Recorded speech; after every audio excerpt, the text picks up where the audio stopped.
नमस्कार दोस्तों, स्वागत है आपका हमारे ऑफिशियल यूट्यूब चैनल GS भाई नीरज सर में। कैसे हैं आप सब? मैं उम्मीद करता हूं स्वस्थ होंगे, मस्त होंगे, अपनी तैयारी में व्यस्त होंगे। मित्रों, आज की जो क्लास है ये भावेश चंद्र सान्याल से संबंधित है। ये आप जानते हैं समसामयिक कलाकार हैं और भावेश चंद्र सान्याल से क्वेश्चंस भी अच्छे से पूछा जाता है। तो इस क्लास में हम लोग भावेश चंद्र सान्याल को पढ़ेंगे और साथ में एक कलाकार और जिनका प्रसिद्ध नाम होता है, जिनके भाई भारत के प्रधानमंत्री होते हैं, उनको पढ़ने का प्रयास करेंगे। साथ में बहुत सारे कलाकार आप पढ़ते रहेंगे, चाहे वो मदन लाल नागर का नाम हो जो उत्तर प्रदेश के अच्छे कलाकारों में शुमार हैं, चाहे अन्य की बात करें तो अच्छे अच्छे कलाकारों को भी देखने का प्रयास करते हैं।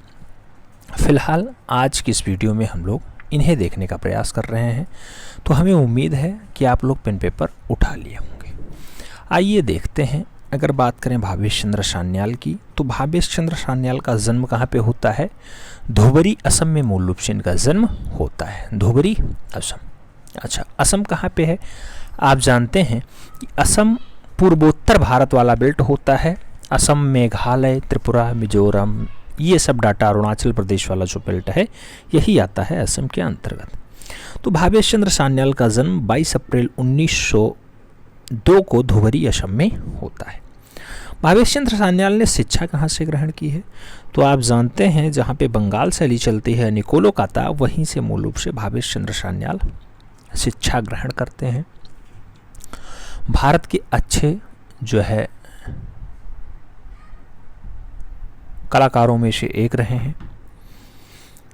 अगला पॉइंट आता है कि गवर्नमेंट स्कूल ऑफ आर्ट से कला डिप्लोमा एवं मूर्ति कला में विशिष्ट अध्ययन किस कलाकार ने किया? तो मूर्ति कला और जो है साथ में चित्रकला के लिए भावेश चंद्र सान्याल ही जाते हैं गवर्नमेंट स्कूल ऑफ आर्ट्स, जहाँ पे आप जानते हैं E.B. हेबले और अवनी बाबू प्रिंसिपल होते हैं। अवनी बाबू पहले वाइस प्रिंसिपल होते हैं, देन प्रिंसिपल होते हैं, इसी आर्ट कॉलेज में होते हैं। और मूल रूप से कब तक रहते हैं?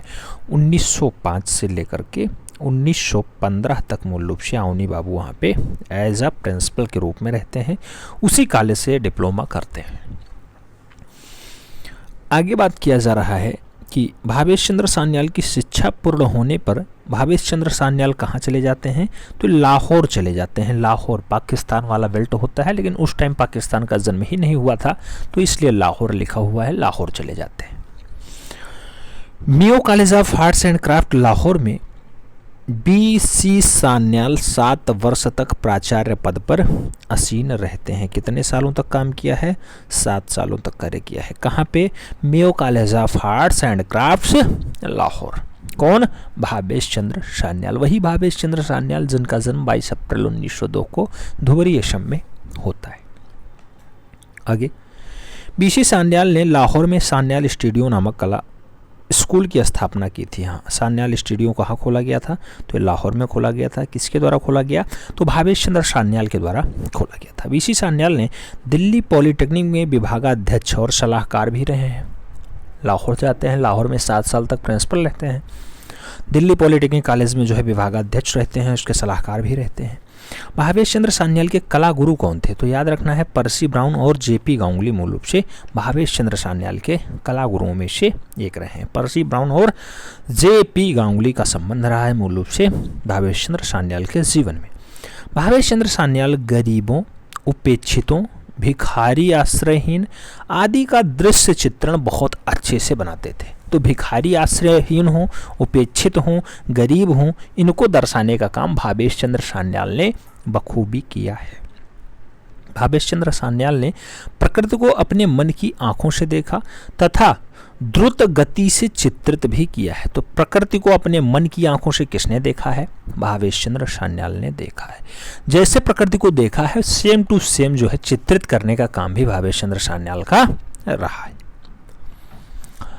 पॉइंट तो बहुत सारे बनते हैं, पैग बनता है, आप जानते होंगे, उसके साथ साथ बहुत सारे कलाकार आते हैं, लेकिन जो जरूरी है वही डाटा पढ़ना सही रहेगा।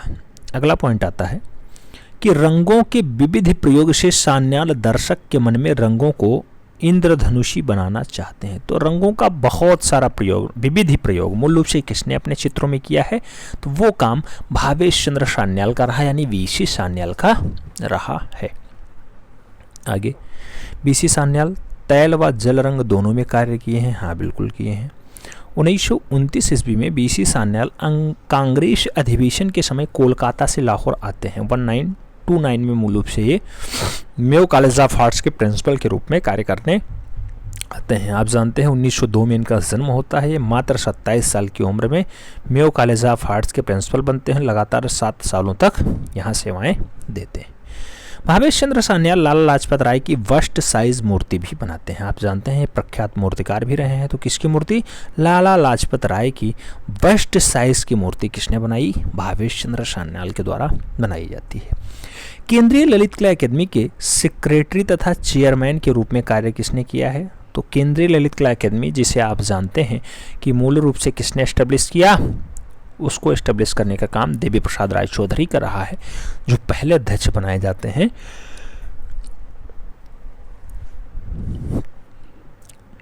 तो उसमें भी इन्होंने सेक्रेटरी और चेयरमैन के रूप में कार्य किया है, ललित कला अकादमी। आगे बात करें तो कहा जाता है किस कलाकार को कला सम्राट यानी grand old man of the art कहा जाता है? वो मूल रूप से grand old man of the art किसे कहा जाता है? तो वह कारनामा, ऐसा काम मूल रूप से भावेश चंद्र सान्याल का ही रहा है। भावेश चंद्र सान्याल को कला सम्राट कहा जाता है या फिर grand old man of the art कहा जाता है। सान्याल ने अपना स्टूडियो कहाँ खोला था? तो नई दिल्ली स्थित गोल मार्केट में मूल रूप से भावेश चंद्र सान्याल ने अपना स्टूडियो खोला था। आगे, नई दिल्ली में गैलरी 26 की स्थापना किसने की थी? तो गैलरी 26 को स्थापित करने का काम भावेश चंद्र सान्याल का ही रहा है। सान्याल ने खुले वातावरण में प्रकृति का सूक्ष्म निरीक्षण करके सौर कला यानी भूदृश्य चित्रण को नवजीवन दिया है। आगे, भावेश चंद्र सान्याल ने धौलाधर पर्वत श्रृंखला पर पृथ्वी पर पनपे जाने वाले जीव जंतुओं को रंग और रूपकारों की बहुलता से चयनित किया है। आगे, 1997 ईस्वी में बनी फिल्म आती है डांस ऑफ द पिंड। डांस ऑफ द पिंड में किस कलाकार ने अभिनय किया था? तो डांस ऑफ द फिल्म जो 1997 में आती है, उसमें भावेश चंद्र सान्याल कलाकार के रूप में कार्य करते हैं। हालांकि ये 95 वर्ष की आयु में उस टाइम पे होते हैं और ये डांस ऑफ द पिंड फिल्म में कार्य करते हैं। भावेश चंद्र सान्याल को शताब्दी पुरुष कहा जाता है। क्यों कहा जाता है? क्योंकि आप जानते हैं इनका जन्म जो है 1902 में होता है और इनकी मृत्यु जो है 2003 में होती है। तो मूल रूप से 101 वर्ष ये जिंदा रहने वाले पुरुष हैं, इसलिए इन्हें शताब्दी पुरुष कहा जाता है। भावेश चंद्र सान्याल वही धुबरी वाले हैं, धुबरी असम 22 अप्रैल 1902 वाले। ठीक है। आगे अगला पॉइंट आता है कि भावेश चंद्र सान्याल को शताब्दी पुरुष कहा जाता है। अच्छी बात है। राष्ट्रीय आधुनिक कला संग्रहालय में भावेश दा के स्मरणों को द वर्टिकल वुमेन यानी अनुलंब स्त्री नाम से प्रकाशित किया गया है। अनुलंब स्त्री या फिर द वर्टिकल वुमेन के नाम से किसके संस्मरण हैं? तो मूल रूप से भावेश चंद्र सान्याल के संस्मरण पाए जाते हैं। द वर्टिकल वुमेन भावेश चंद्र सान्याल की एक मूर्ति शिल्पिका नाम भी है। वर्टिकल वुमेन याद रखना है। द वर्टिकल वुमेन किसकी जो है मूर्ति है? तो भावेश चंद्र सान्याल की मूर्ति है। भावेश चंद्र सान्याल चित्रकार के साथ साथ क्या रहे हैं? तो मूर्तिकार रहे हैं। मूर्तिकार रहे हैं, आप जानते हैं बहुत अच्छी रचना लाला लाजपत राय की इन्होंने बस्ट साइज की मूर्ति बनाई थी, वो है शिव मुखाकृति। बीसी सान्याल की प्रसिद्ध चित्रों में से एक है शिव मुखाकृति। शिव मुखाकृति किसकी रचना है? तो भावेश चंद्र सान्याल की अच्छी रचनाओं में शुमार है। बीसी सान्याल को पद्म भूषण पुरस्कार से कब सम्मानित किया जाता है? 1984 में यानी 1984 ईस्वी में भावेश चंद्र सान्याल को पद्म भूषण पुरस्कार से सम्मानित किया जाता है। आगे अगर बात करते हैं तो अगला पॉइंट आता है क्या? अगला पॉइंट आता है कि बीसी सान्याल के अच्छे अच्छे चित्र कौन कौन से हैं? तो आप जानते हैं भावेश चंद्र सान्याल के जो प्रमुख चित्र हैं उसमें बेगर्स ऑफ गोल मार्केट है, गोल मार्केट नई दिल्ली वाला, तो बेगर्स ऑफ गोल मार्केट चित्र है। राजस्थानी वुमेन है, द वेल्ड फिंगर है, वे ऑफ पीस है, द फ्लाइंग सेक्रेटरी क्रो है, डिस्पेयर है, काउ हार्ड टी एंड अनडेटा है और अंडेटा ब्लेस, ट्री एंड अंडेटा ब्लेस हो जाएगा। स्टडी ऑफ अ को है, स्टडी ऑफ अ कैट है, और साउडेड वुमेन है, माई नेवर्स है, टाम्ब एंड आई है, फेयर ऑफ निज़ामुद्दीन है, फेयर ऑफ निज़ामुद्दीन यानी निज़ामुद्दीन का मेला भी है। आगे बात करें तो सतीश गुजराल का नाम आता है। सतीश गुजराल की अगर बात करते हैं तो 1925 से 2020 तक का इनका कार्यकाल रहा है। 2020 में सतीश गुजराल अंतिम सांस लेते हैं।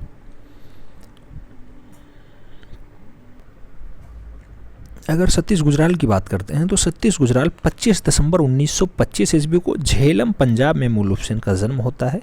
वर्तमान समय में झेलम जो है पाकिस्तान के कब्जे में है, लेकिन 1925 का जब सन था उस टाइम आप जानते हैं पाकिस्तान पैदा ही नहीं हुआ था, तो इसलिए इसमें सीधा सीधा झेलम पंजाब लिखा हुआ है।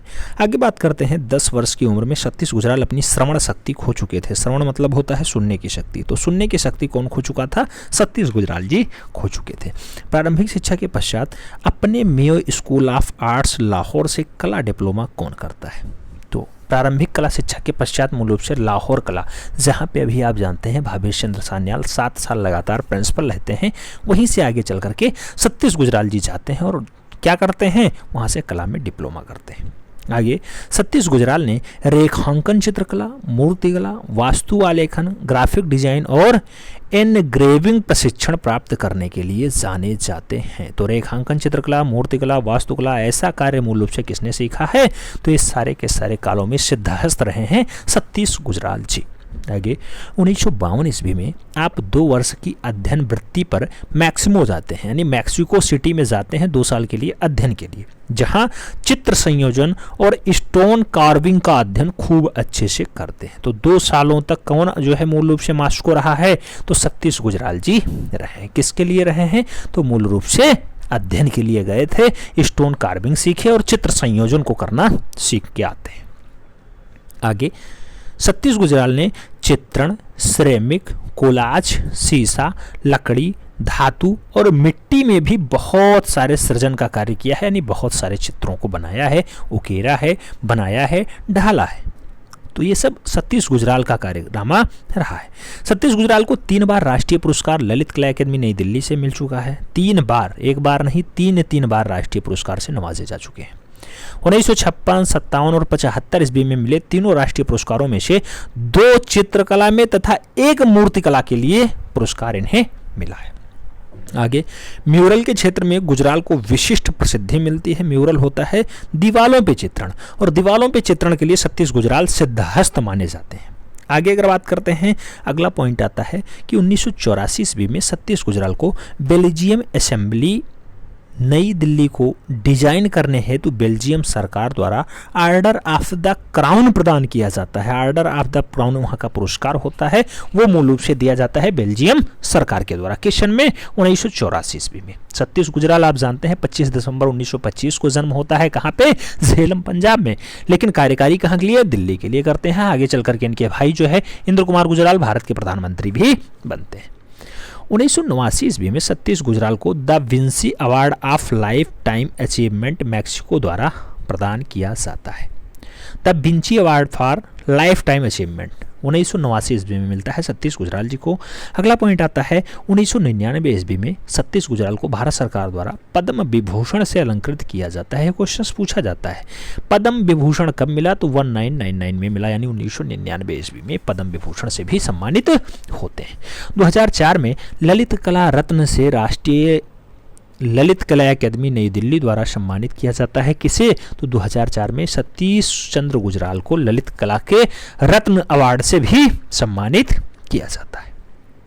अगला पॉइंट, सतीश गुजराल ने अपनी प्रारंभिक चित्रों में 1952 ईस्वी से 60 ईस्वी तक जो है वो देश विभाजन की त्रासदी को देख करके मैक्सिको की विरूपण पद्धति द्वारा व्यक्त करने का प्रयास करते हैं।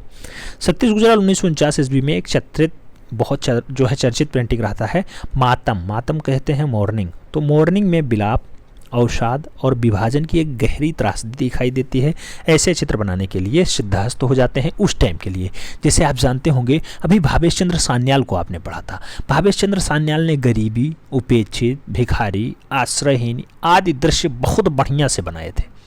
ऐसे मूल रूप से ऐसा कारनामा सतीश चंद्र गुजराल का भी रहा है। आगे बात करते हैं तो अगला पॉइंट आता है कि 1961 ईस्वी में आपने चित्रों के साथ म्यूरल भी बनाना स्टार्ट कर दिया था। सतीश गुजराल एक प्रख्यात म्यूरलिस्ट हैं, यानी भूदृश्य चित्रकार हैं। साथ में क्या हैं, तो साथ में आप जानते हैं कि सतीश चंद्र गुजराल का संबंध जो है अच्छे मूर्तिकार के रूप में भी रहा है। ये मूर्तिकार के रूप में भी जाने जाते हैं, तो इस पे भी इन्होंने चित्रण को बहुत अच्छे से किया है।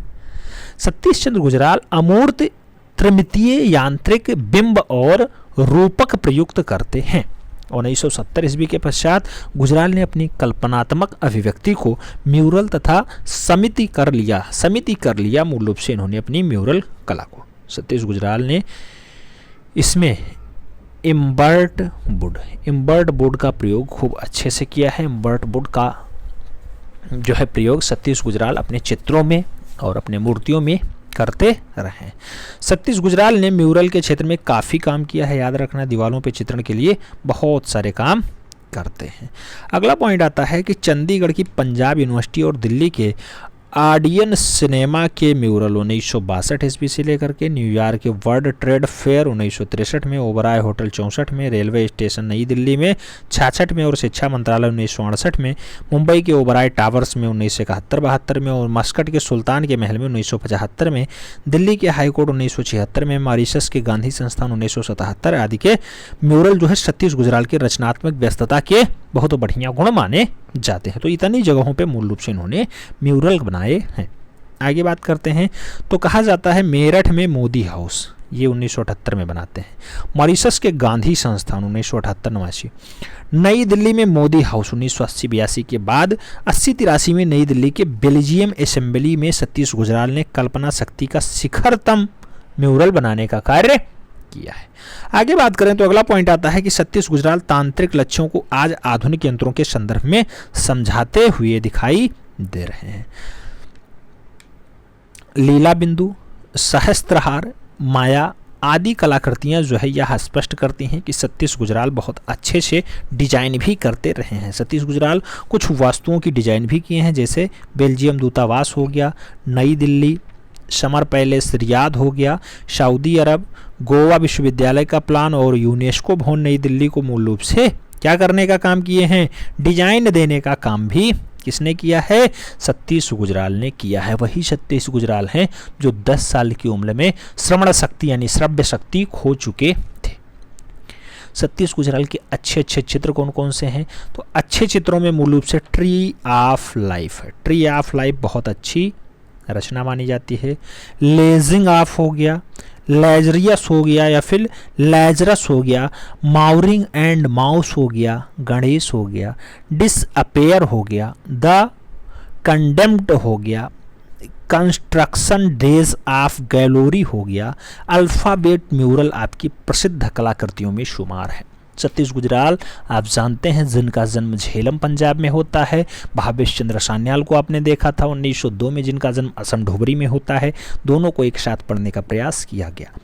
सतीश गुजराल द्वारा लिखी गई पुस्तक आ ब्रश विद लाइफ पर शॉर्ट फिल्म भी बनाई गई है। तो आ ब्रश विद लाइफ पुस्तक किसके जीवनी पे आधारित है, तो सतीश गुजराल के जीवनी पे आधारित है।